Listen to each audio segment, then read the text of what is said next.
Welcome back, guys. LCK 2018 Spring. I'm Atlas with, it's Papa Smithy with me, and it could be our final game of the night coming up right now because the Afreeca Freecs just dominated the ROX Tigers. I don't think, is there a bigger word? It was a demolition show. They were destroyed. There's a lot of big words that you could use to really talk about what the Afreeca Freecs did because it was a very impressive win. And it answers the question of how would they rebound from that critical loss to KSV. Yeah. Very, very well. Good at adaptation, smart draft phase. Answered the Wombo comp that did so well earlier so nicely. And Kuro will be your MVP. He was ready for a long game. Gathering Storm. The dream. Always looking for that one, but otherwise some nice runes to copy in the Corki. Lava's played it himself. It's jumping up a little bit in priority. It was always a nice farm lane into the Gallia. Yeah, Kuro's going to move up, join Edge and Deft in that second place for our MVP ratings. Teddy, of course, still way out in ahead being a beast. This is probably the big turning point of the game. Level 6 is hit. A huge engage by Kiin, thinking, yep, we've got the Wombo. We can make this happen. We've got a lane gank coming from our Jarvan. But first, getting maximum value, like you pointed out well, Atlas, from the package there. The burn onto the members, the damage there relevant. They picked up a kill, and we never saw a Wombo combo trade up with any reliability in this game. And Kuro's aggression is one of the reasons there, is that this were never grouped up to be taken down like bowling pins. Yeah. And Kuro in that fight, I mean, that was a fight that they inevitably lost, but Kuro played it extraordinarily well.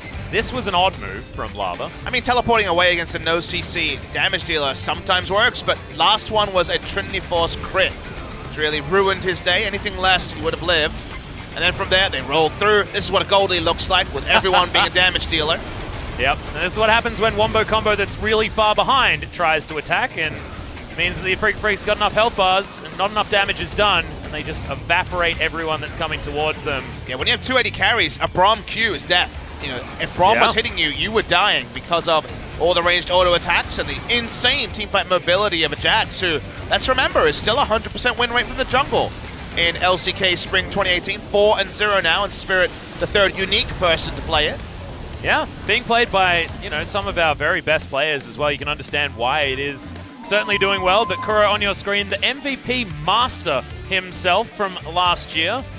Kuro certainly able to grab the majority of the MVPs for the Afreeca Freecs. Looking for back-to-back. He was joint MVP with BDD in the regular season of summer. So when Afreeca won, he certainly was preferred. We don't hear that little jingle that tells us there will be no substitutions in this particular game. Which is actually big news because the Afreeca Freecs have a sub in every single role. Does mean also extra confidence in Lava. And very true. A lack of confidence in Kha'Zix, who started game 1 of the season. And since ROX has done well since then, they preferred Lava at every turn. It's game 2 between Afreeca Freecs and ROX Tigers. Let's see if we'll see a different strategy from ROX, because they kind of had their blind pick strategy left open and then were found left wanting. Yeah, there was the answer being picked up from the Afreeca Freecs. Now it's going to be the Seonghwan banned once again. Spirit, of course, doesn't care about the meta jungle picks, so you may as well just ban them away so that he can feel free to pick up things like the Nidalee and, of course, the Jax that he did pull out to such great success that we were just talking about. Yeah, they could get super personal on blue side, though, could ROX Tigers. In game 1, Zoe Gnar. The Zoe ban was the big one, where they really showed a lot of respect specifically to Kuro's mastery of that. Looked great in his debut on the champion. Could see a Galio ban come in here, and then Afreeca Freecs could angle themselves to that Zoe first pick if they'd like to. We haven't seen too many answers. I mean, the Syndra from Crown, you can understand the idea, but it straight up didn't work. You see that Afreeca understand that because they're now on the blue side and they've revealed their Ryze counter into Vladimir, it's too easy to answer here. Either they would have to first pick Ryze, and it could certainly just be banned on the red side, or if they get later into the ban phase, they just won't have the bans to actually deal with the Vladimir. They don't want to pay it themselves. You see a ban come through.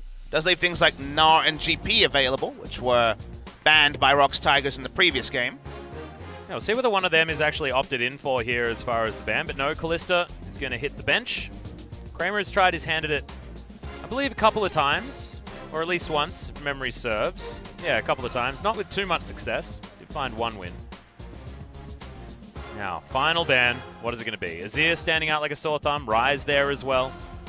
With Azir and Ryze both up, do you just ban the Braum? Do you ban something like that? I mean, Varus, Kog'Maw, also another option, but Galio is going to hit the bench. There's so many things. I'm going through, like, what are the priority picks, and there's, like, I don't have enough hands to count all of these champions. My read was going to be Galio because Afreeca have shown they'll first pick Galio, and while Lava is comfortable on the Corki, after how the game previous went, they just didn't want to deal with Galio in the game at all if you're ROX Tigers, and I can understand that. Does mean, like you say, the first pick goes to, the double-edged sword of Azir for Kuro, 1-1 this season. Covered himself in glory with the first one. Second one, not so good. So, you know, it's time for a win now. You know, you got only 2 options, and if the pattern's anything to go by. 50-50, but career win rate of 30% on the Azir. And also, tough matchup if the Ryze is going to be locked in here, and it is. Seeing, of course, FLICKR punish many an Azir extraordinarily well, but there are Ryze players and there are Ryze players, so a bit of a test now for Lava. Yeah, unlikely we'll be seeing a Ryze top this game. Only seen it into Vlad, which is a good matchup for the Ryze, and the Gnar, which is not a good matchup for the Ryze, so expecting that one will be avoided. I think we will see some Gnar action in this particular game.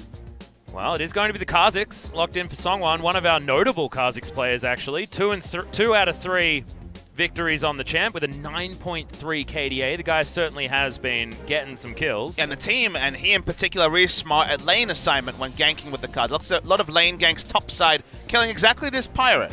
He's really good at training down Gangplanks and killing him, so it's risky, but of course the tier list pick here is definitely going to be the Gangplank. They're happy with the Gnar matchup, and there's no Vladimir to ruin his day completely. With Kog'Maw available, considering the Varus, I feel like Kramer could go back to it. Has already had a fantastic performance on it thus far, but not going to opt into that. Of course, one of Sangyoon's most played. Kramer has, of course, tried his hand, and everyone plays Varus, but taking it away from Sangyoon is more of the option here. I wonder if we'll see the Xayah from ROX Tigers come forward. We want this game, but Xayah's been a big pick for them in recent memory. 2-0 on it, but not a priority pick for any other AD carries, so they'll just drop the Xayah for now. Go for the Kog'Maw. So a while since we've seen Sangyoon's Kog'Maw. Playing a lot of it last year when it was either Sangyoon carries or we lose, the only strategy for ROX Tigers, and Lava leveling up has helped them to diversify their portfolio, as now Jax hits the ban list. So we're seeing the evolution of the Jax priority here in the LCK. Well, it means they can't ban everything that Spirit can potentially play, and they're not going to be able to pick one of his junglers either, so Spirit will be able to play one of his coveted picks. I like the Nidalee, though, here, because they do have the Azir. I think it was you that was talking about it. Primal Surge. Primal Surge? Yep, that's the ability name. Whew, I almost just second-guessed myself. But yeah, that is just so incredibly good when you pair it up with an Azir. I think it depends on full identity. If you don't have full information, then it's risky to take Nidalee into any Kog'Maw draft, because you just end up kind of dying if they fight front to back. Yeah. And it's a bit of a budget Nunu when it comes to the... yeah, exactly. 8.2 Nunu at least, with the Blood Boil, but that's a problem for a different week. Yeah, we'll be talking about a lot of Guardian Nunus when he does debut. Not yet, thank God. So what about top lane here? Going for some of the strongest laners, so Vladimir, Camille, and Jace all accounted for. What's your poison? Ryze probably going to be the solo lane options here, but we'll see what Sangyoon does want to lock in for Lindarang, or if he wants to just pick a support, because certainly a lot of supports on the board as well, but with absolutely no bans going towards the support position, there are so many options. Braum certainly the best one, but I mean, there's Taric, there's Tahm Kench, there's so many other options, and Ornn. They're going to flex it up, the ROX Tigers, give themselves as much option when it comes to their final pick. Big favorite for Kiin in the support role. We saw Mada rolling around on it yesterday, getting an MVP for KT Rolster, so support Ornn jumping up. But the problem with Ornn here in this spot is that Braum's still up, so you just lock Braum and you're like, well, not going to get any value out of that ultimate.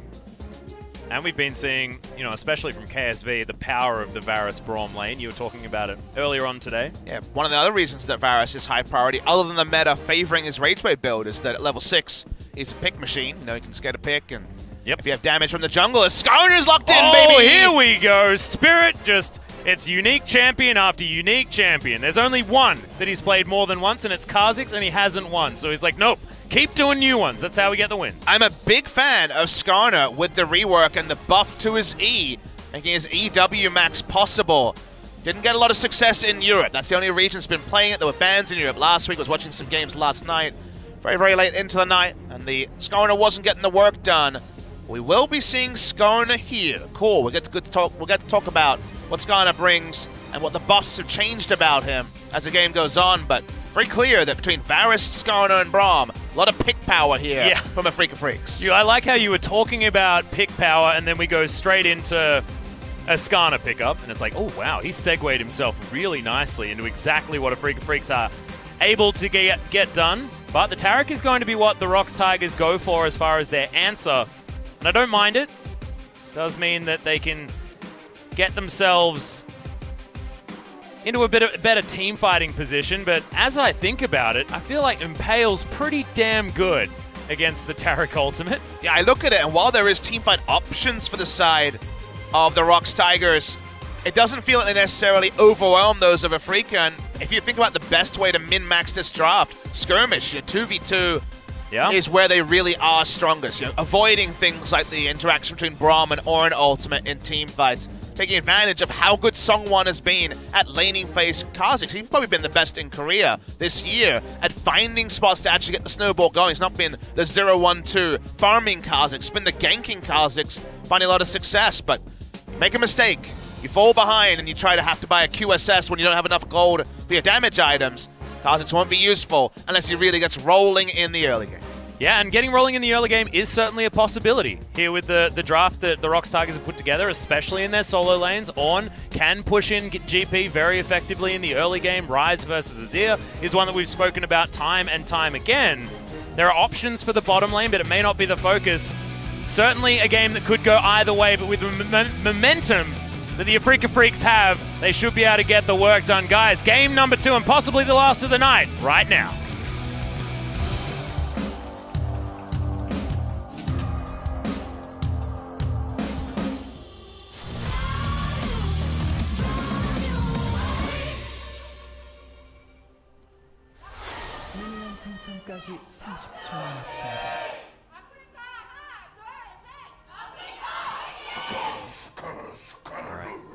Hey, he actually said Skarner. Nice. Adorable from Spirit. Trying to block the top Crystal Spire here.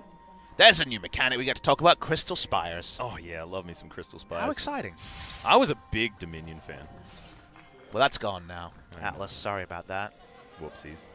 I like to think the crowd was laughing about my sick joke there. I think they definitely were. Yeah, definitely. Or maybe they were laughing at Dominion. Could be. Which I could imagine a fair few people probably would. So a lot of changes towards Skarner has made me a big fan of him in solo queue. I think he's a very, very powerful pick there. And I also thought, okay, I feel like he's got the tools for competitive play again. And if you're a casual fan, you might be like, why? Why Skarner? You know, he's so binary. Gets in there, QSS, Zara does nothing. What are we talking about? Yep. The buffs to his E. That's really where things, on first look, that's a big numbers change. Thing with his E, the Fracture, which is now your first max, is that E, when you throw it out, gives you physical auto attack damage or physical damage on any targets that are hit by the E, which is a slow. When you order them, the stun comes up. But more importantly than the stun, which has its duration increase. So 1 to 1.5 seconds, an extra half second of CC, especially in a meta with a lot of CC reduction like Merc Treads. That's a buff, but the extra 45 damage on the ability you max first is a lot, and it also speeds up your clear even more because every little monster takes an extra 55 damage or 45 damage as it goes on, so it's huge damage buff. It also frees you to not max Q, to go EW for the most mobility, tankiness, and also CC. Do similar damage. Yeah. Do similar damage to before. So it's one of those things where it actually ends up being a multi-level buff that really makes him very viable. But when it comes to invasions, that's a different story. That's a difficult one, as blue buff already taken by Seonghwan. And Spirit actually going to be able, at least he has the Spire, but Seonghwan didn't want to go further. Neither have Smite, and both of them aren't 100% sure what's going on, so it just leads to a full reset. The Spire's there, so mana sustain not going to be a problem for the Skarner. In vision still, but Kuro's going to come help, so ultra safety here. Someone does have flash up, does have smite up first. Oh, he steals it.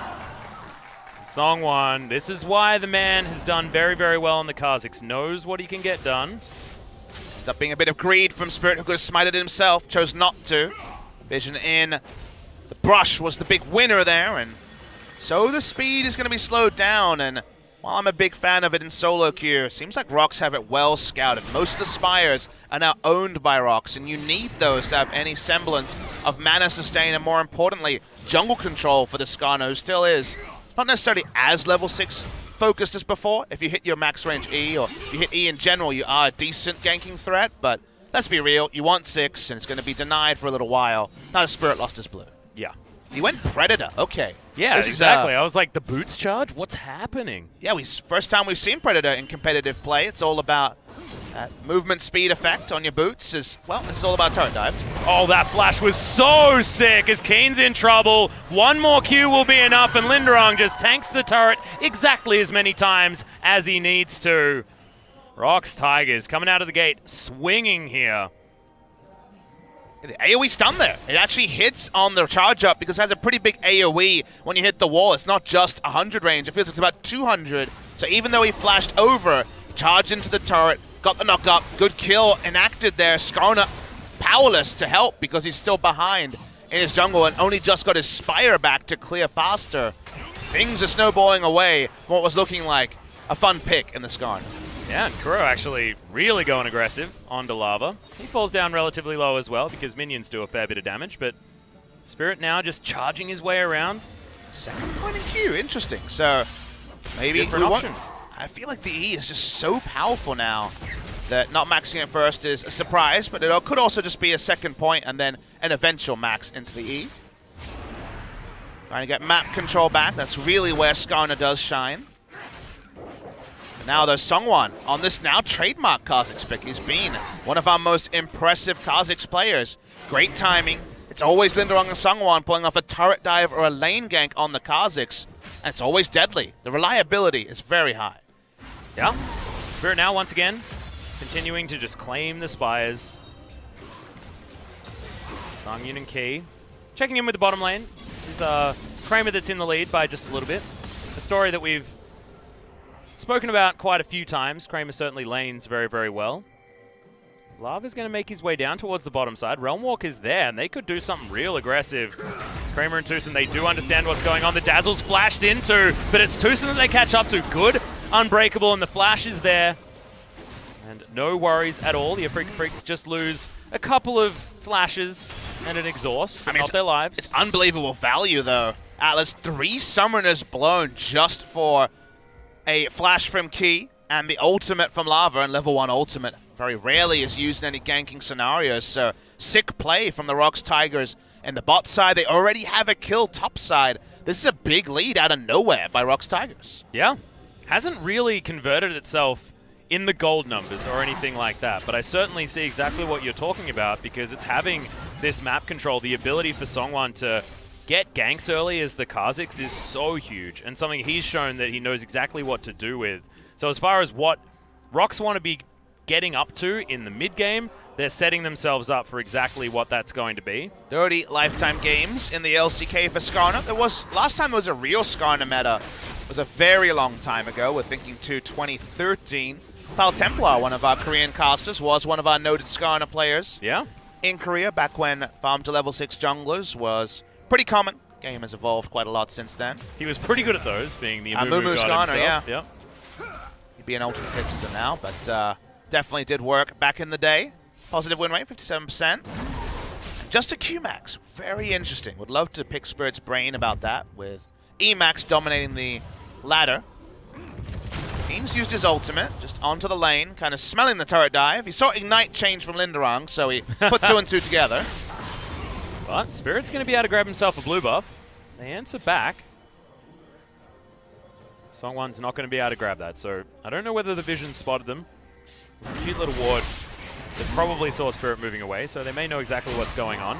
Pings are coming down just to make sure that that blue can be secured as well.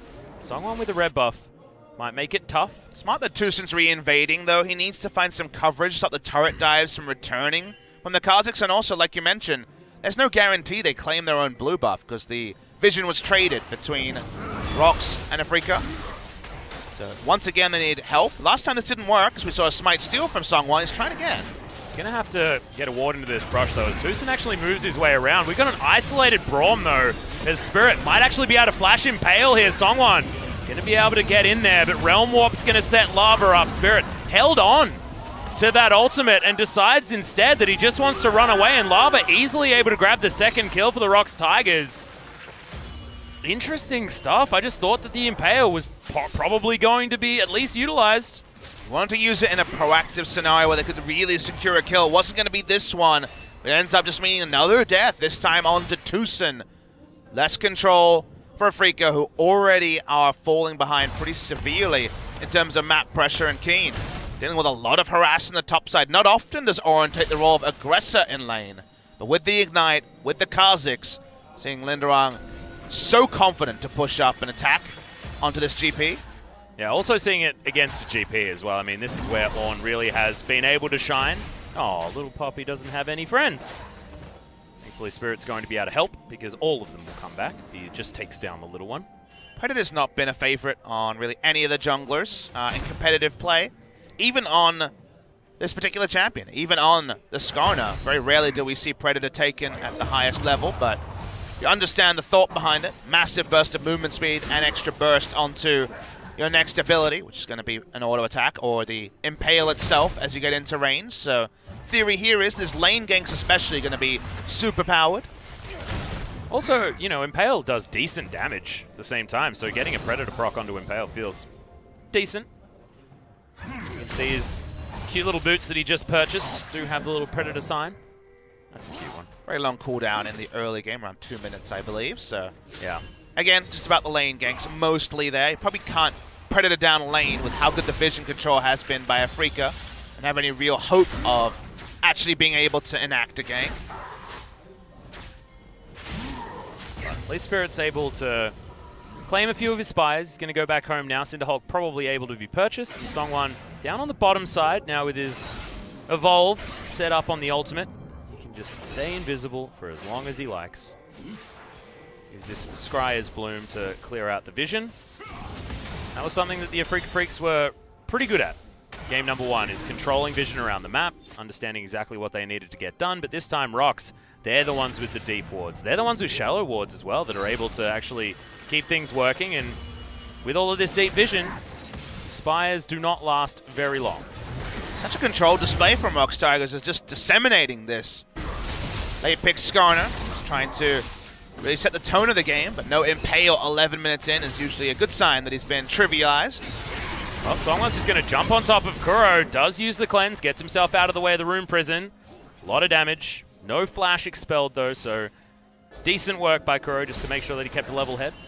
No map control at all in their red side jungle. It doesn't matter if you kill this control ward. We can see very plainly there's no other control. Feels like Kiin has to use his ult basically off cooldown to stop him being turret dived. In the top side as well, as Kha'Zix had moved vision control from bot side to a bit of an effect on the top side.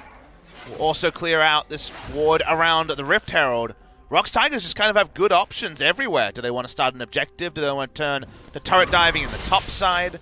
They have basically full information of where Skarner is at in the game as well. So excellent early game jungling by Seonghwan, and a team effort as well, contesting the Spires like Lava was doing on the bottom side whenever they've been a chance to do so. Yeah. Now I guess one of the good news stories is that bottom lane, they've hit their Rage Blade spikes. So Kramer and TusiN can utilize their ultimates, get themselves some potential picks. It hasn't been where Afreeca Freecs have been focusing. Sangyoon, as I was starting to talk about it, went back and finished his Rage Blade as well. He's actually going to get his teleport happening. We got a spell book on this Kog'Maw as he gets towards the top side of the map. They want to get first brick as Seonghwan takes a lot of damage from Kuro, making his way back towards the top side of the map. But in goes the Ornn ultimate. The Rams come down. Seonghwan's in trouble, but that is a dead Spirit. Lindarang is a man on a mission, doesn't get the knock-up. Good flash. And Kiin's going to turn it around, try and get what he can done. Seonghwan able to just help out taking down this turret. And the ROX Tigers, this is looking so good. Unbreakable. That's named wrong, but the flash is going to come in, and I'm going to have to eat those words.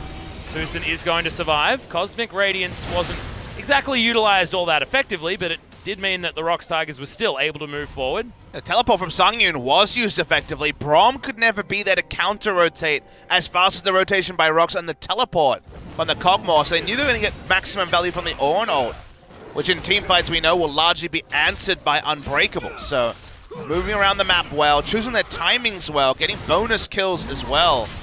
Only a single turret picked up by Kramer compared to kills and a turret for ROX Tigers.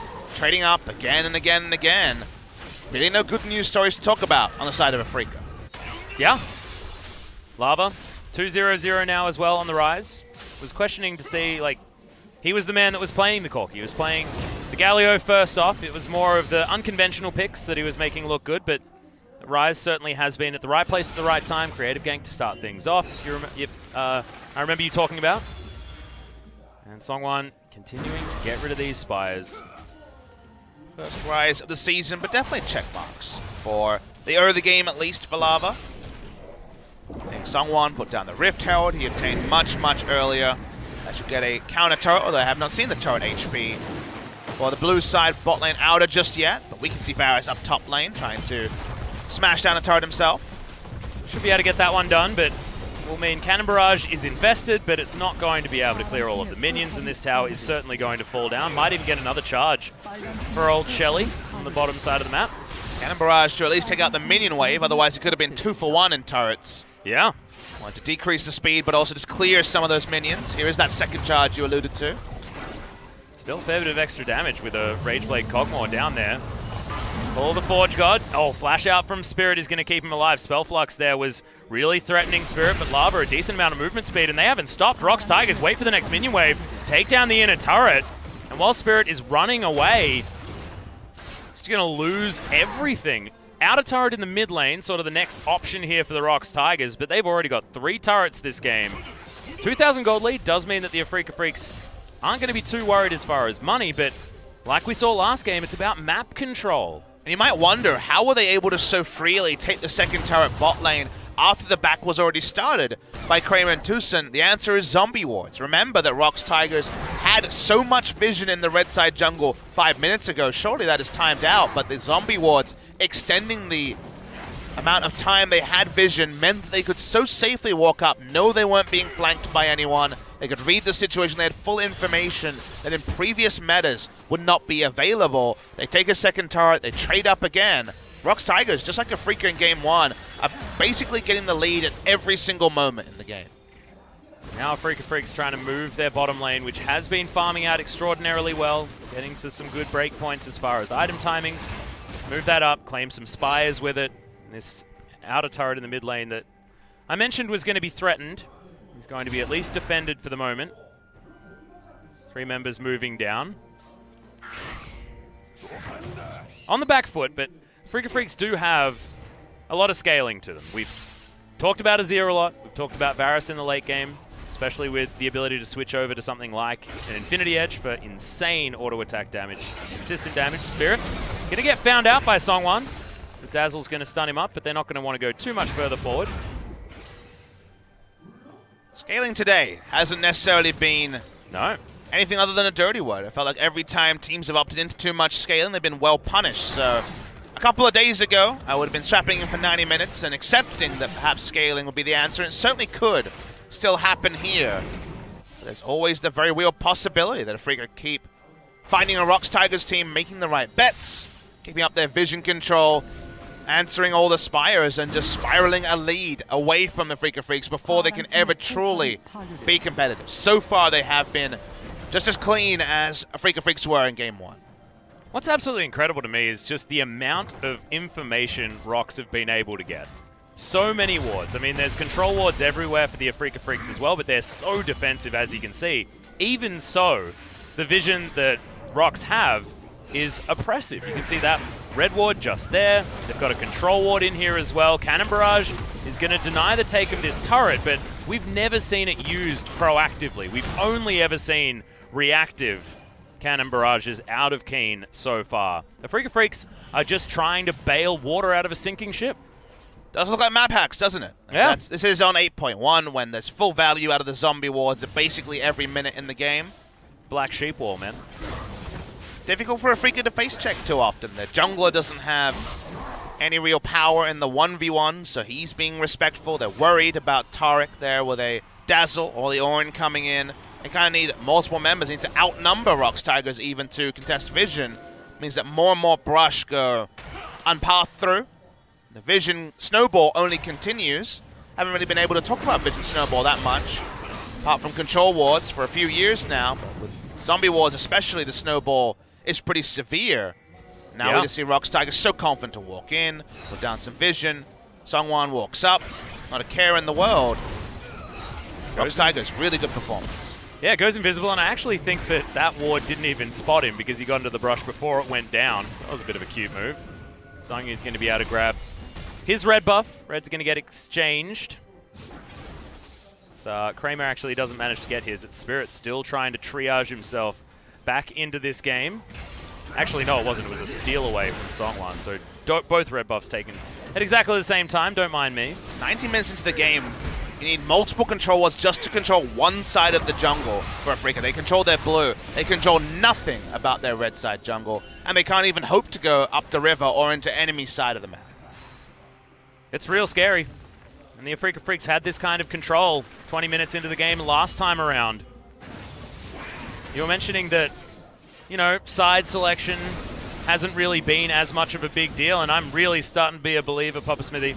And I also feel like as well, once the meta of a patch really gets figured out, it becomes, at the beginning, it's all about, I want to get this composition because it's going to be good, and at the end, there becomes this rock, paper, scissors, and once you identify what the blue side's trying to do, having the answers is what's important, and now those answers are there. Feels like ROX, they've been able to find the answer as well. Seonghwan certainly sorting that one out. I mean, in Korea right now, we don't really have a champion you would say has to be 100% pick banned. You know, no? Kind of a weird eccentricity. Thought for sure that would be the AD carries earlier in the season, but more and more those have gone untouched. We've had Zoe games go through pick and bans. Recently, the Zoe's picking up, so let's see if after another week she's finally going to join what feels like a very delayed must pick or ban spot, but yeah, we just haven't had much reliability in terms of those picks, and that's usually a good sign. The rock, paper, scissors of the meta is slowly starting to get there. Also a sign that there's nothing that's completely broken. Generally when something has no counter, that's an issue. I mean, Ryze and Azir are certainly the closest we have to 100% pick ban. Gnar also another one that's up there, but does feel like even for those edge cases, there's been games where they've been snowballed on, even if their reliability largely has been there. Well, right now, the Afreeca Freecs not actually looking to make proactive moves. Haven't seen an Impale. Spirit still just trying to catch up. Building what looks like just bits of items for the moment as well. Yeah, he used one to his death on the turret dive and top side, but yeah, nothing resembling proactivity, and that one to no use. Very hard to get any value out of Predator this game as well, although they are getting some control wards. Credit to them actually controlling their blue side. Not to the Infernal though, going to be a freebie for the side of ROX Tigers. Huge scaling on that, of course. And all Afreeca can do is just try to clear Baron as much as possible. Continue to delay. That S-word is still going to be used. Scaling, scaling, scaling. They're going to need another 10 minutes like the last 3 or 4 here. They're going to actually be in a position to use that scaling in a 5v5.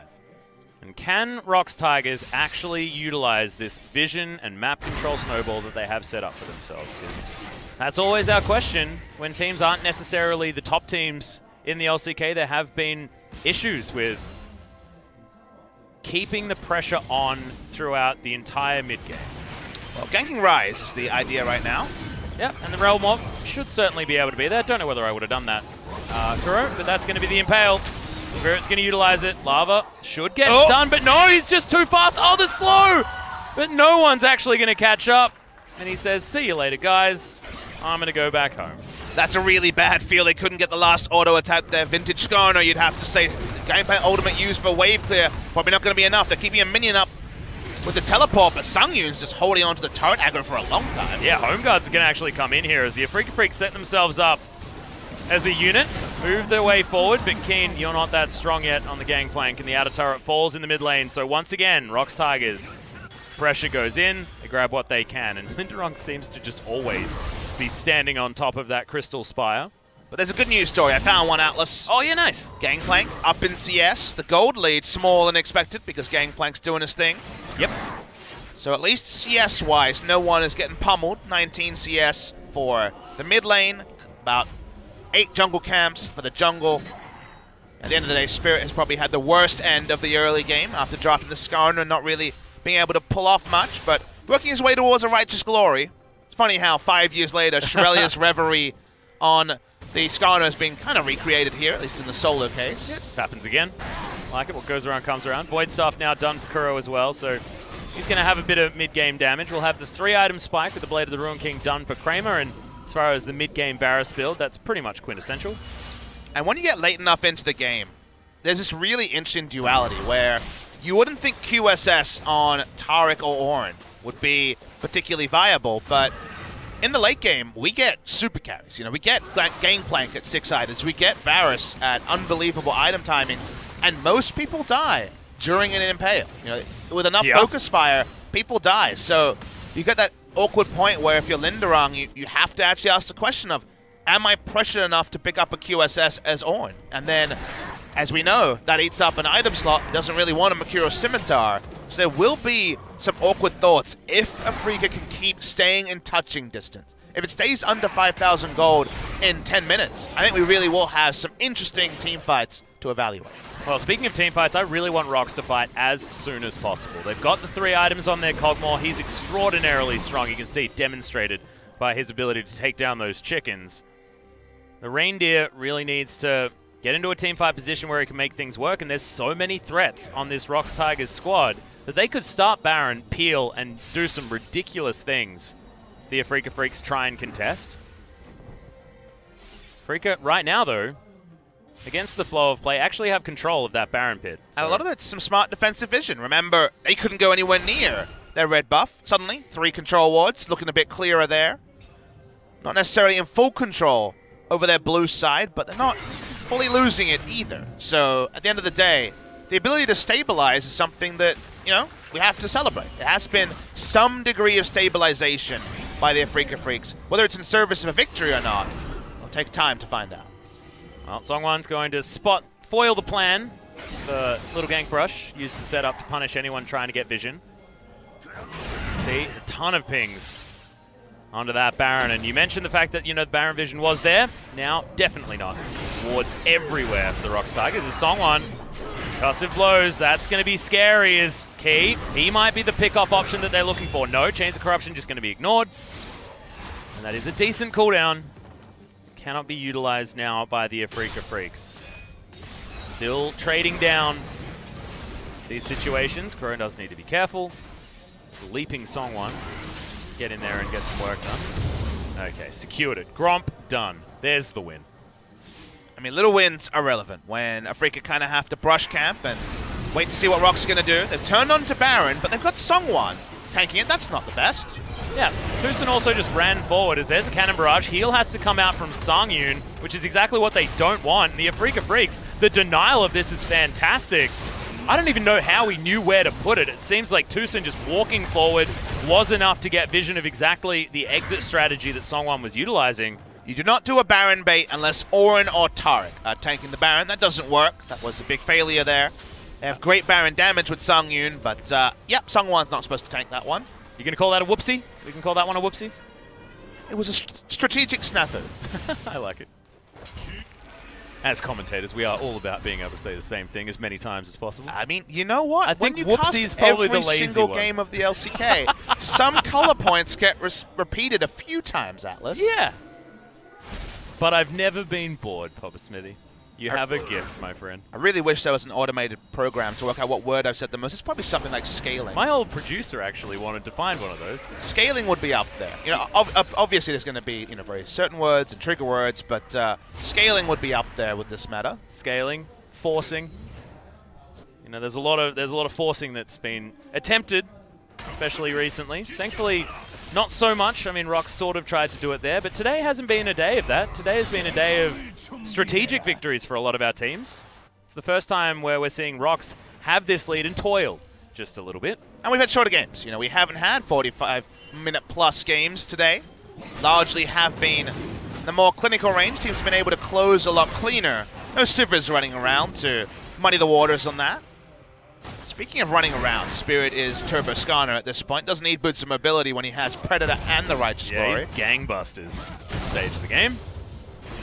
Just not sure what he's running himself into. You know, it's great to be really fast, stuff like that, but you need to have a plan. And so far, Spirit has just straight up not had a plan. And ROX Tigers have straight up not been able to move their map position for 10 minutes. They were in. Yeah, and look at this defensive control ward line. It's really good out of the Afreeca Freecs. There were 3 from Afreeca in their red side jungle. They actually moved one of them. They didn't even have it cleared, so they've been able to cement that vision there. No longer are they worried about Kha'Zix leaping out. Kuro went from, you know, level 12 no items to level 15 and quite a lot of items. Void Staff now completed to future-proof him a bit. First Ornn item completed on the man himself. Yep. For some immediate power and to also keep a control ward slot. And also doesn't want to sell off his stopwatch just yet. The Mega Bissell mask coming in. Like it. Is that okay? Is that an okay one? Sure. Yeah, okay, good. You've given me some flack for my Ornn item references in the past. You are the, you know, the dictator when it comes to Ornn item names. I mean, the only thing I dictate is that I refuse to look up the names. And also when people tell me the names, I insist on forgetting them because coming up with silly names for the Ornn items is really fun. Yeah, it's the best part. Sorry for taking your thunder there, Bob. That's okay. I got plenty of thunder to share. 6 days of thunder, you know. Nobody wants that. Oh, I do. I'm jealous. You have no idea. 2,000 gold still the lead, though. That lead has not changed or shrunk at all in what feels like a very, very long time. Baron was at least looked at by the Afreeca Freecs as they move around trying to get themselves into a position to grab a pick. And ROX Tigers just don't know what to do because if you think about it, what is their force? When they're walking up, they're like, all right, they're going to try and defend vision, let's go. Ornn's not going to work because Braum is grouped now, so they can't just use the Ornn ultimate to initiate from afar. Realm Warp into the backline could get them all killed. That's also unfortunate. The side lanes, Kiin is at least taking damage from Ornn. That's good for the side of ROX Tigers, but that's about it. The only control ward that they have in their inventory as well is on the Ornn, so he's the only one that can actually clear vision out in a more permanent way on the Baron. So all of that vision that Afreeca have, I mean, they're waiting on sweepers. You've got Seonghwan that can get in there. He's going to have to. So far, Afreeca Freecs not being forced into anything. I think sweepers is important, though, because they only have 2. I feel like they need many more than that because their force is no longer get a pick. Their force is turn off Baron. That's kind of what they need to do. And they don't even have enough sweepers to even guarantee that or control wards. So nice that you brought up that particular word because for now it feels like ROX is mismanaging what was supreme map control. We were saying that at 19 minutes, Afreeca couldn't enter their bot lane jungle. They could just get Wolves, Gromp, and maybe their blue buff, nothing else on the map. And now, red side jungle's been easy for a long time. Baron buff defense has been happening for the better part of 12 minutes. They have supplanted themselves in a way that the best teams should be able to take advantage of. And ROX want to be one of those best teams as they're getting creative with the Baron start. Very creative. Yep, Sangyoon just hanging out behind it. Okay, pings are coming in, though. They're not buying it, are the Afreeca Freecs. TusiN's going to come in and see that the purple guy's getting stabbed in the back.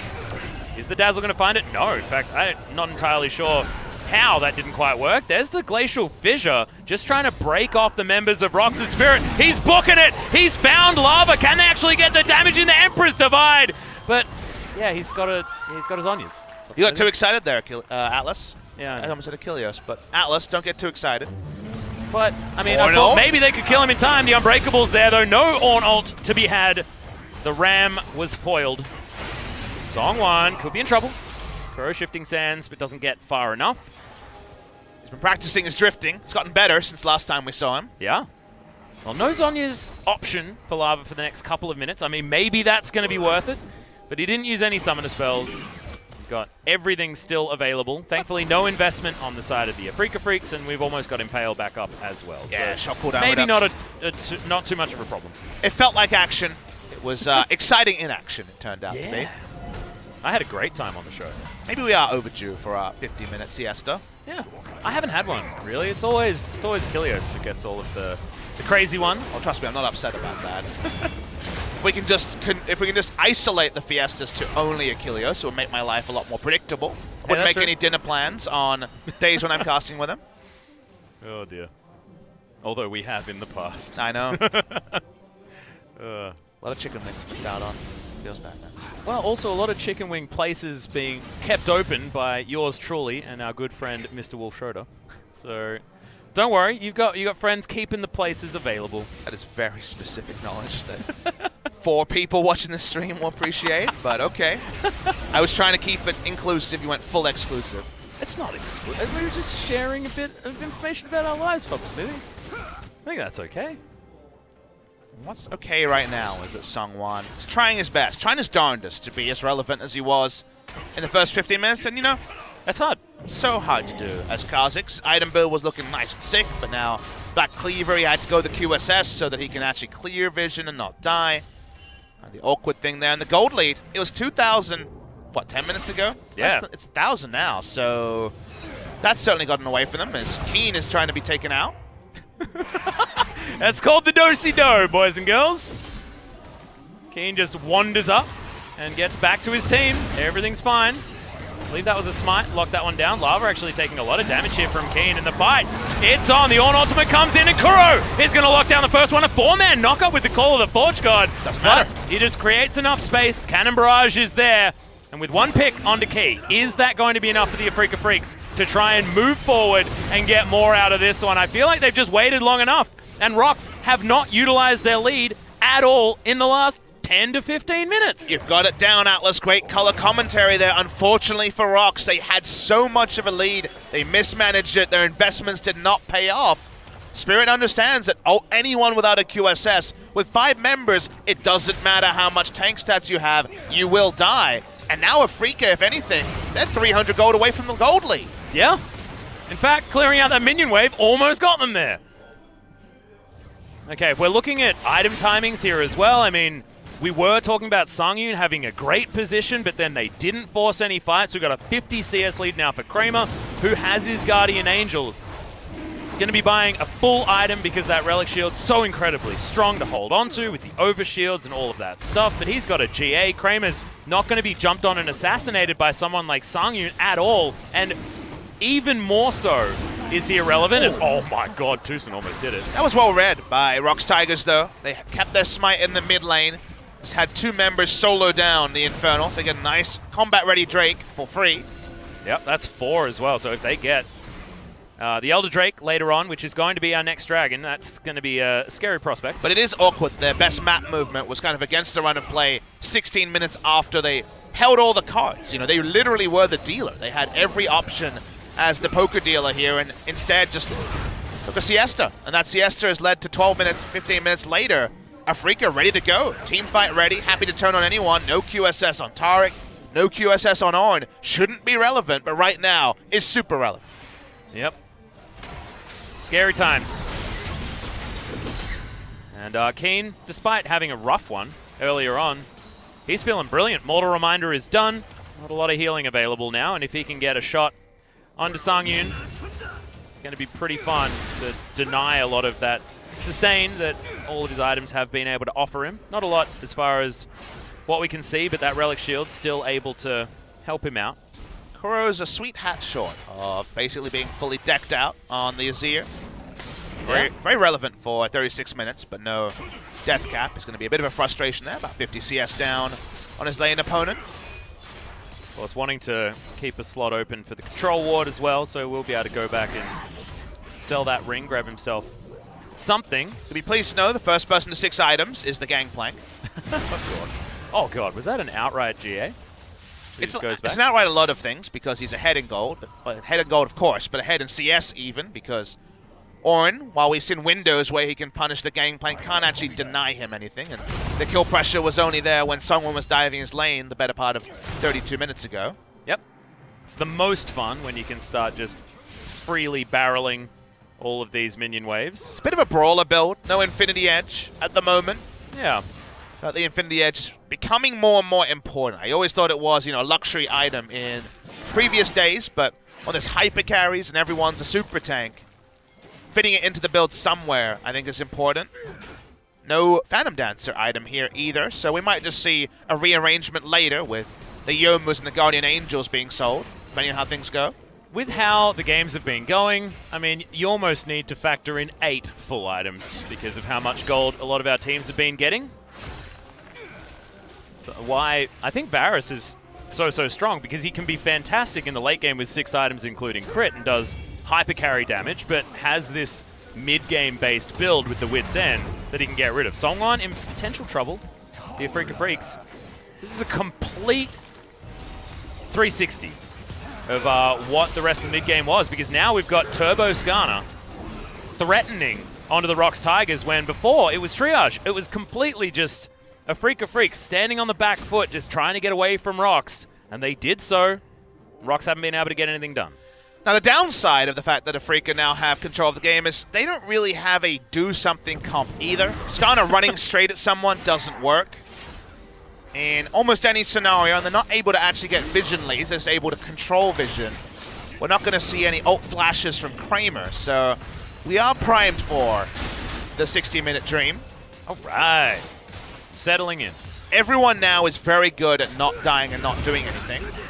Whoa, Sangyoon is very good at doing a hell of a lot of damage, though, because that's an Infinity Edge that he bought outright. We can just rush the Baron, I guess. Yeah, they're going to move straight over to it, and if Sangyoon can get the work done, Kuro, great position. Cannon Barrage, perfect opportunity. Spirit moves in, not going to be able to get the Baron, but can they actually pick up the kills? Cosmic Radiance says hell no. There's Kuro, he's still able to do damage. Watch Kramer this, though. Standing in exactly the right position, but if Sangyoon is going to be able to get anything done, that's what they need to do. They're stuck in the pit. It's the Thunderdome right now as lava. Nothing he can do. Kramer, is he going to be all right? He's just going to go down to his Guardian Angel. Sangyoon gets in there, but the auto attacks from the Sand Soldiers, the exhaust is in there. Seonghwan gets over the top. It's a double kill. Make it a triple. No, it's not going to happen. The Gangplank just shoots him in the face, and now it's a 3 versus 2. Kramer running for the hills. We got the same thing for Kiin.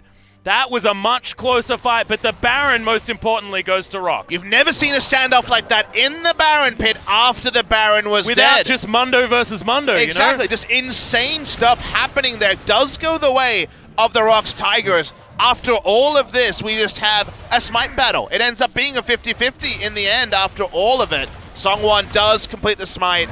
They had control of the pit for a moment. The Baron is taken, but take a step back after the initial damage to appreciate what's happening here. 4 members sitting in the Baron, unable to get out, flashing just to open up space. No one can kill each other. No one can run past the Sand Soldiers.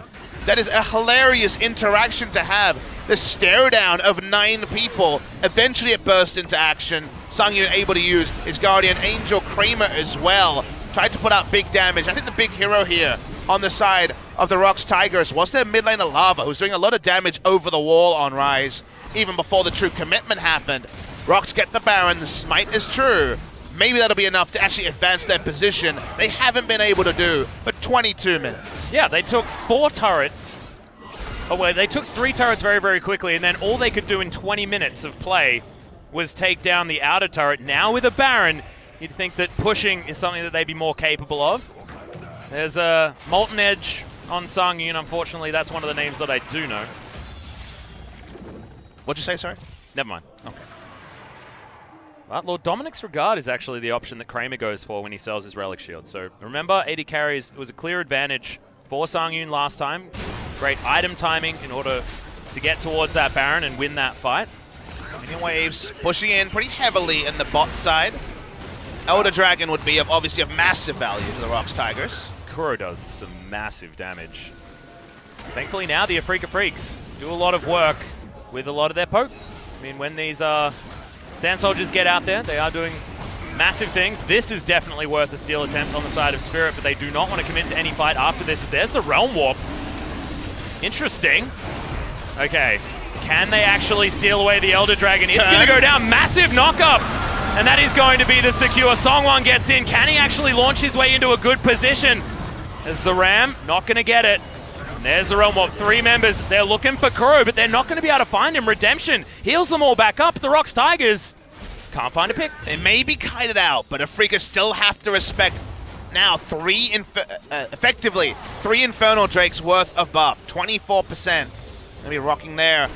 And also just the fact that in Baron buff is still there for 5 seconds. It's very difficult to contest here. Baron may go down, but there's sheer damage. Everyone's an artillery if they're laying down damage. This sort of thing where a Kog'Maw ult proccing the true damage can be so relevant on the siege. Ults are still down for Afreeca. They won't lose their base, but 2 big buffs to ROX Tigers. Yeah. So leave no more Baron just yet. Took a little long on the Elder Dragon, but a minute and a half in order to utilize the Elder. But battening down the hatches is what the Afreeca Freecs have been doing this whole time. I know this is a pretty on-the-nose reference, but I think that the Gangplank changes need to come in, and finally he agrees. He battens down the hatches and gets an Infinity Edge. Desperately needs that. Yep. I think a Phantom Dancer should come in somewhere there as well to have more critical strike. But it was a very low damage build from Kiin that has become kind of outdated. It feels like 1 crit item, usually Phantom Dancer into Infinity Edge, is the new requirement in these very, very ultra late game fights. Wasn't there for the last fight, is there now. And also, it's an awkward Varus build as well, because if he sells the Wit's End for an Infinity Edge, that's Infinity Edge on 20% crit, which is not exactly what you want. Oh, actually no, he's got a Hurricane now, so that was the decision that he's made. I mean, selling Guardian Angel at this point is fine because you're losing the game if you pop Guardian Angel, most likely. Can also buy it later. He is decked out and wants to get more power for his item slots, so he will be sticking with a no Infinity Edge build. His only kind of solace there is that only Lindarang has real armor. Taric going to be helping out, but Taric largely about the Cosmic Radiance. Yep. Lava's got his Ultra Witch's hat. Super Cap. Yep. Oh, Super Cap, I like that. Spires being taken advantage of, and ROX have everything at their disposal. Finally, it's a noteworthy gold lead, now that the gold is practically irrelevant. 2 QSSs on Kha'Zix and Kog'Maw, upgraded to the Mercurial Scimitar, so good options here for Spirit if he can actually get a priority target with the ultimate. Taric will be one of the best ones to try and burst him before Cosmic Radiance can possibly arm. Yep. Also deny the Ardent Sensor that he's got sitting in his back pocket. Don't want Sangyoon to be too brutally massive.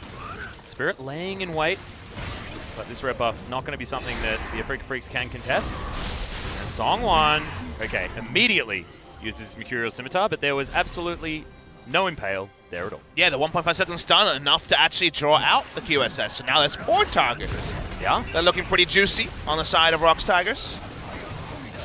Elder Dragon has gone away as well, so they lose out on 8% AD and AP, and maybe more crucially, plenty of true damage on any ability or auto. 40 seconds until the Baron. 6 items now for Kuro as he heads back to base. The Baron on his hourglass. The Baron setup's not really there from the ROX Tigers. They've been more focused on trying to push up the map. So usually at this point, with 40 seconds to go, you'd want to control the Spire on the blue side. You want to get down so much spotting vision. They have a little bit, but some of it is just going to be zombie wards, and it's pretty shallow. They don't have full information of the plans from the side of Afreeca, and with Baron set up to be theirs, they need a bit better. Well, a lot of vision now being put down at least the top side. Afreeca's blue side jungle. Guardian Angel still available for Seonghwan, but you can see Mercurial Scimitar, that's the cooldown that the Afreeca Freecs are trying to track. Everyone has an Ornn item except for the Kha'Zix, who doesn't have anything he wants to opt into there. Probably going to be the Black Cleaver, I guess, eventually, but it's the health and AD is, you know, not a super high thing right now, so probably smart to work on the elixirs and just try to help out the team. Yep. Spirit wanting to grab himself a Spire. Does get it. Could actually be an opportunity here, as there is the Essence Reaver. Done for Kiin. This is a well and truly late game Gangplank. If you get hit by a barrel, you're probably dead. Speaking of Essence Reaver, also taken by Sangyoon, who went back and now has lower attack speed, very low attack speed, but a lot of AD. Also has a lot of ability to get his mana back, as oh my god, the Afreeca Freecs, they are going to be able to lock down the Baron, change the corruption for disengage, as Seonghwan's trying to get them. Redemption comes in, flashes, just to try and get them out of there, and that barrel did so much work. Lava suffering. Lindarang wants to get this work done. Sun Turret comes in, Realm Warp, and the Cosmic Radiance is there, but it's a really good Emperor's Divide. In comes the Ram, but it's not enough. The Impale and Kramer locks down the Ornn. See you later, Ryze. That's the double. The Afreeca Freecs, they've got a Baron and they've got 2 picks. That was a sick outplay, putting down both the Sun Turret and the ultimate there from the Azir. Meant no one could actually get there to gap close. They just turned onto Lindarang for free. The Impale so useful in that case. They get a second kill as well. That was huge from Afreeca. And Kiin does a bajillion damage per auto attack or barrel. These turrets are getting ripped apart. And there is no frontline to try and defend this. There's 2 cannon creeps. We've got 30+ seconds on both solos. Look at these structures die, Papa Smithy. I don't think it's over. Yeah, I don't think there's any way that the ROX Tigers can actually defend this. 48 minutes, it's nowhere near like one of the other marathons that we've had. Can the Afreeca Freecs actually make it towards these turrets? It looks like probably not. They're not willing to commit, surprisingly. Spirit doesn't get in range. That's pretty big. That's going to delay it. This could have been the game ending. I have a feeling that if they'd really gone for it with Azir and also the Varus, they would have been able to end. But a lot of respect shown for the Afreeca Freecs. They've been in these scenarios recently. But just take a step back to appreciate how good this is from Kuro. Between the Sand Soldiers and the turret, 4 people are screwed. They can't get there to help out Lindarang. They kill Lava as well. Turns it on its head and then some. Huge from the Azir. Absolutely incredible. And we said, you know, Kuro has been up and down, back and forth on the Azir. This has been a great performance, though. Go and buy your last item, mate. You definitely deserve it. And it's going to be the Banshee's Veil. Thought might possibly be a Zhonya's, but no, Banshee's is going to be the option. Doesn't want to get picked off. Does mean that Kuro does a hell of a lot of damage. 6-item Azir is ridiculous. Everyone knows about it. This game has been ridiculous. We're going to hit 50 minutes. It hasn't been high quality. I think ROX Tigers' first 15 to 19 minutes they were excellent, but from there, they just messed up, couldn't close the game. We've had 2 50-50 Barons, which we almost never see in Korea, but the teams are kind of saying, well, screw it, this might speed up the game. Let's try something. So we've definitely gone to the casino a bit in this game, too much. Which usually says that teams just aren't really thinking about how to set up and how to really get an advantage and force the sort of low-risk, high-reward plays we so often see in Korea. Feels like the last fight might see a moment of inspiration, like from Kuro in the last fight, that would decide the game, but Afreeca Freecs still have the Baron buff for 35 seconds. And what the massive insult to me is look at how much vision prep there was done by the ROX Tigers. All of that blue side vision on the side of the Afreeca Freecs is completely irrelevant now, and there's so many wards. A lot of them, of course, zombies, but so many of them. And now the Afreeca Freecs move all the way past it. They've got control now of the blue side jungle of the ROX Tigers, and Cannon Barrage does way too much damage to Sangyoon. They have to use the Empowered Redemption. Cannon Barrage still there, but they do break open this inhibitor turret, and that was only with 3 members of the Afreeca Freecs. If Kiin lands a barrel, I just think that ROX can't fight anymore. Does unbelievable damage. Just disgusting damage. Decent wave clear, but you get the extra damage to champions. It crits, and goodbye health bars on the side of ROX Tigers. That's 2 inhibitors down. Guess what, Papa Smithy? We've got a gold lead for the Afreeca Freecs. It's finally happened. They pulled ahead. It's 300. Gold means nothing, but it's still there. This really is a courageous effort. Afreeca probably, if they are actually able to close this one out, will feel fantastic being able to lock down the extra points. And also after that match against KSV, getting redemption. Oh my god. But imagine being Captain Flowers, watching the VOD, seeing, oh, Skarner's locked in. LCK Skarner, 100% win rate. Let me check that out. Yeah, Skarner really important in this game. Oh yeah, he was super important in the this early game. Wow, what great the pathing. Plays. Pathing back to the death chamber, pathing to the cramp that he couldn't take. His item build was fantastic as well. Certainly not vintage Skarner from months ago. It's the brand new Skarner that everyone's talking about with Frostfang. Oh wait, no, hang on a second. No, it's not. It's just the same. Well, Spirit, you know, his ult's really good in the late game. He's got that going for him. Everything else. Yeah. Also, the Q-Max was bizarre. Yeah. E-Max is, I think, in my opinion at least, better in every scenario, so don't know what was going on there with the Skarner, but it might win. Hooray! Yeah, we can't really doubt him, can we? I mean, we can. But there'll definitely be people who say, but it won, and, you know, that's one way to argue. I feel like there's a yes and waiting there. Seonghwan, be careful, buddy. 1 auto attack from the Sand Soldier, doing way too much damage to the very squishy Kha'Zix. Oh, that's okay. Special delivery! He's a tank, but he's not that much of a tank. Kuro gonna lock it down. No one can follow up. Cosmic Radiance. Baby! Oh, gonna get popped out. See you later, Sangyoon. This should be the end of the game. There's too much damage on this Afreeca Freecs lineup. Just run it up mid, boys. I think you've waited long enough. And Seonghwan seems to accept that. Just jumps in. He's like, hey, I'm going to die now. Goodbye, cruel world. Yep. I played so well. Didn't I? And it didn't even matter. If only I did something for the last 30 minutes. Why did he suicide? I don't know. Lava's doing the same thing. It's like, we all go down together, or something like that. He forgot the realm walk. He didn't have one. Don't worry, he realm walked. Just straight to the death chamber.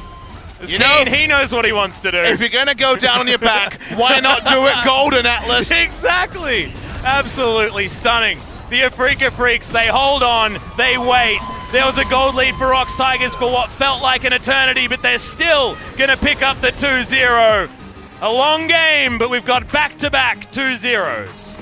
Well, that's how the night ends, with a fiesta, a really bad fiesta. Very nice early game, a lot to learn about how to shut down a Skarner. And then they just forgot, you know, they forgot how to win. The ROX Tigers had a great run. Remember, they were 2-match wins in a row and looking for a third. But the Afreeca Freecs, let's talk about them. Because in game 1, they got the lead, they won the game, good stuff there. In game 2, another mental toughness situation, whereas the Skarner especially, you're putting your hands up and saying, well, I really can't do anything. I have no jungle control, my lanes aren't in a great spot, but they stayed strong. The mental resilience will help them a lot as the year goes on. So credit to Afreeca Freecs. For ROX Tigers, a lot to like about the early game of game 2. Really a lot to like. That was very well played. They tried the wombo in game 1. That was found wanting. Game 2, the VOD review, I think they will learn from, but bit of a bizarre game 2 does mean that we do end ourselves with a 2-0-2-0 night. Certainly not in the way that we expected as things started. Yeah, it was looking like it was going to be certainly the win for the ROX Tigers, but it was utilization of what this composition was able to do and extraordinary amounts of damage as well. And my 20-minute prophecy of there's eventually a time when no one is tanky to an Impale. Ornn had every tank item, but it doesn't matter when Azir and Varus have 6+ items and just run at you and kill you. You die during the Impale. So the Ornn died, the Kha'Zix, I don't know what's going on for Seonghwan. It's just terrible, but maybe he thought that he could do heaps more his damage. KDA was pretty good before the start of this series. I know. And he was like, here you go. That was bad, but you know, nothing was going to change anything for the ROX Tigers. I think the sticking around and proxying a later wave might have been smarter, but to the death chamber you went. To the death chamber do ROX Tigers' hopes of going 2-0 this week. Smiles abound. Still work to be done for Afreeca, but 2-2 with the schedule they've had a rough one. You know, they've faced 3 of the best teams in the league. There's only a couple more contenders for them to face.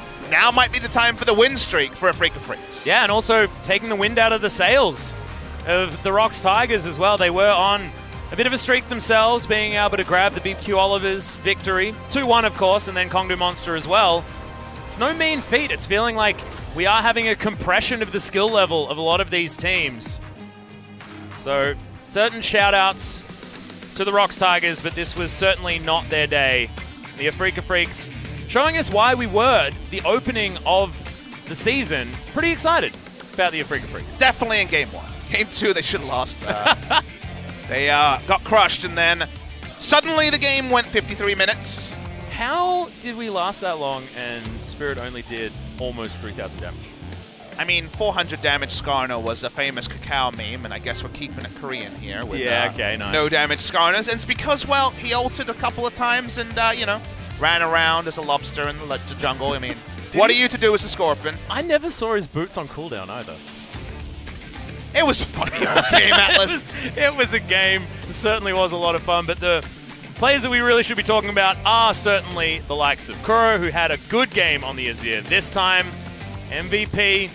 It is going to go once again to the MVP master himself. Not to Snowflower. That's, yeah.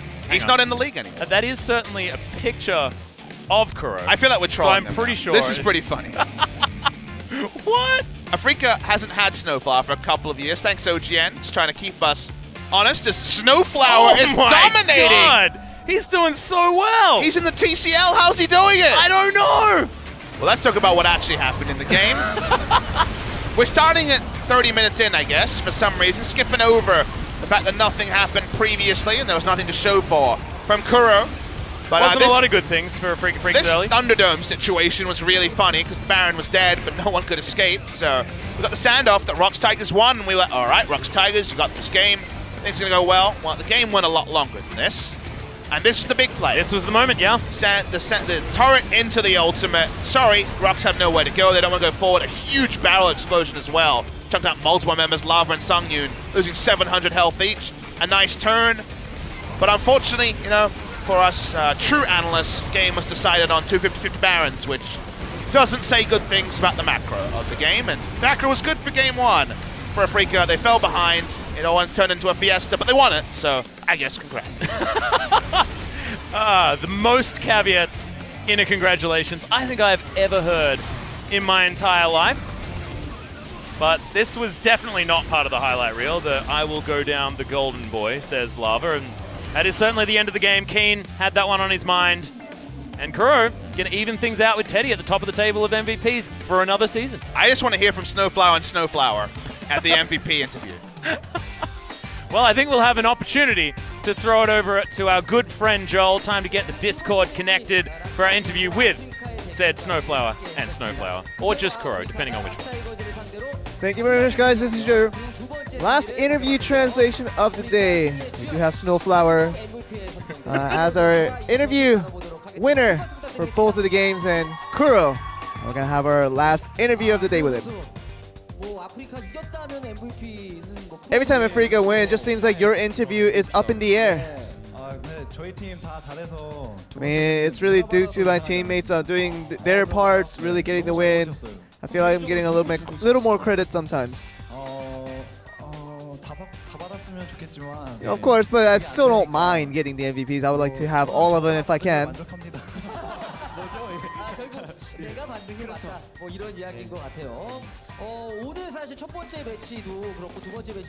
Today's match is altogether. You guys really started off by giving off kills and thought that you guys might be behind for most of the matches and it would have been hard to come back, but and you did go with Korkin in the first match. But how did you feel about that pick? I wanted to play something different personally, but the coaching staff recommended Korkin in that instance, and that's why I had to follow that order, and it turned out to be that way. And we were kind of surprised that Ryze actually went to top here instead of the mid lane. We actually wanted to use this strategy against King Zone, but just the situation really opened up for itself, and we had to use it because it was available.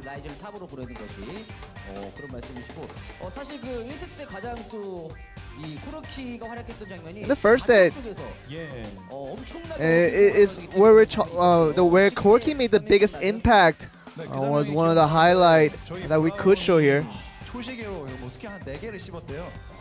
Yeah, Braum was really doing well with getting all the stopwatches intact, and I think that was really important here. I think we can show which play we were talking about here. Yeah, I think TusiN did a very good job here. And a lot of people talked about, you know, how TusiN's stopwatch was the key MVP here in this play.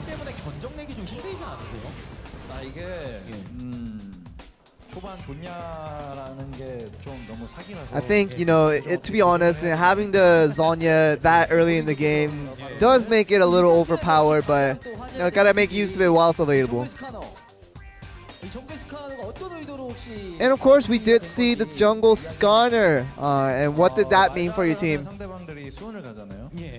I mean, Skarner is really similar to Malzahar, where once that champion does come out, all your opponents have to go with the QSS and makes their overall power level weaker, and it served a very similar purpose with that pick for us.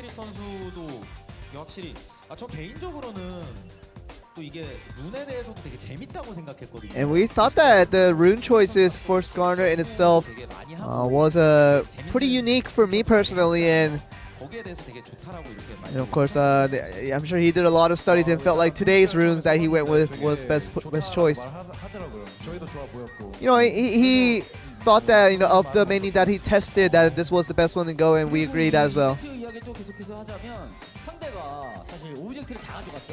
And second game was kind of a unique situation where the opponents took basically every objective and seemed like they had so much power. You know, we always counted on our late game because the champions that we had and the composition we had were definitely stronger in the late game, so we definitely had hope that if we can hold on, we would have been better. Did you have all the confidence in the world that you could still win out in the late game?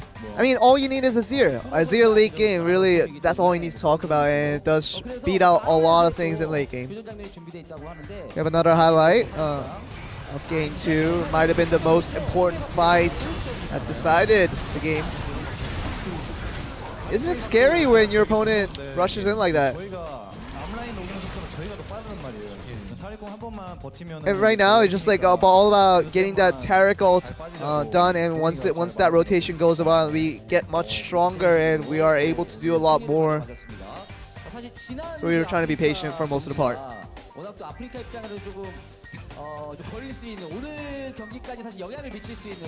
And we thought that, you know, this past match that could have heavily affected your game for today. How do you feel about that? Yeah, after that last loss, we took a deep moment to talk over it quite seriously with our teammates. And, you know, we decided to just forget about that game and just think about the future, and trying to go to World Championship became our next goal, trying to get the wins right after that loss.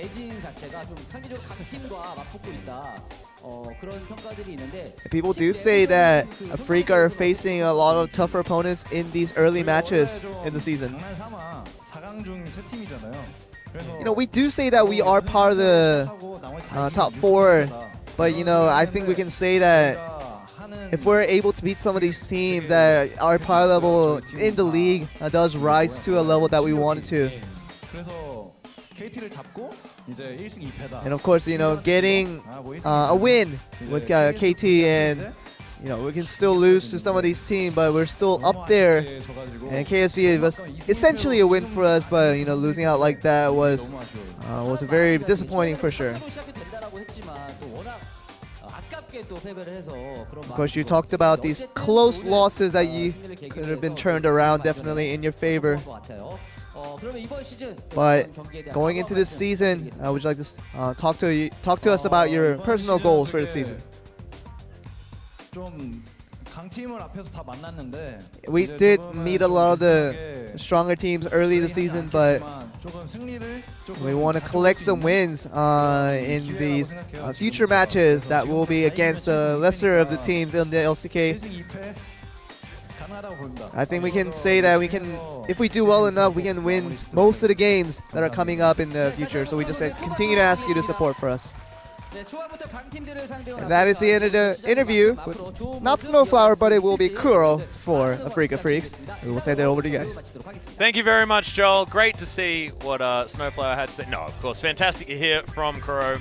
Good to know that, you know, they're still back in high spirits after what was a difficult loss prior to this game. But a 2-0, doesn't matter how it happened, Papa Smithy, it was a 2-0 nonetheless. There ain't no asterisks on the scorecard. It's 2-0. Yeah. They won both games. Great stuff. That's the deep analysis from your old mate, Papa Smithy. You want some more analysis? They're now at a 0 game score. So that's kind of getting them back from what was some difficult -2s and -1s against the big ones. And the schedule has to get easier in the first round robin for the Afreeca Freecs. So when I was asked who will be the top 5, I said KT, KSV, KingZone, SKT. And I said it's normally a top 4, but I felt like it could be 4+1. I thought Afreeca could actually get into that top catchment. I'm still not sure if I was correct on that, but good to see Afreeca beating opposition they should take out tomorrow over at the Gangnam Stadium. Actually, no, we're ignoring tomorrow. We're going to ignore tomorrow. We don't have it tomorrow. There's 2 match days before this, but we're at OGN, so we ignore. Yeah, exactly. We ignore those ones. KingZone Dragon X versus ROX Tigers next Wednesday. That's ages from now. Afreeca Freecs versus BBQ, though.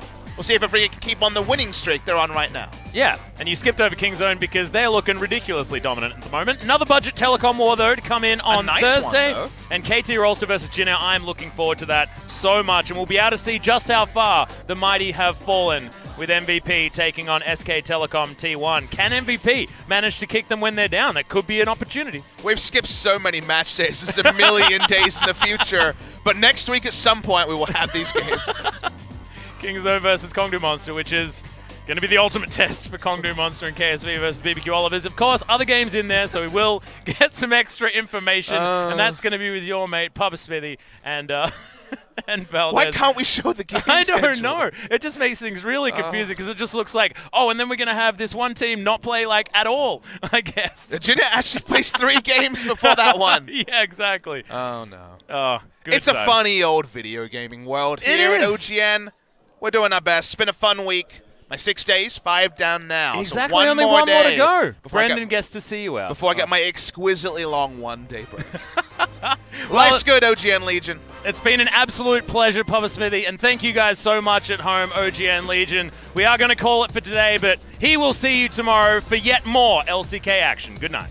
It's going to be fun. It's going to be really fun. Oh. And it's going to be over oh so soon. Oh, so soon. Now. See you later, guys.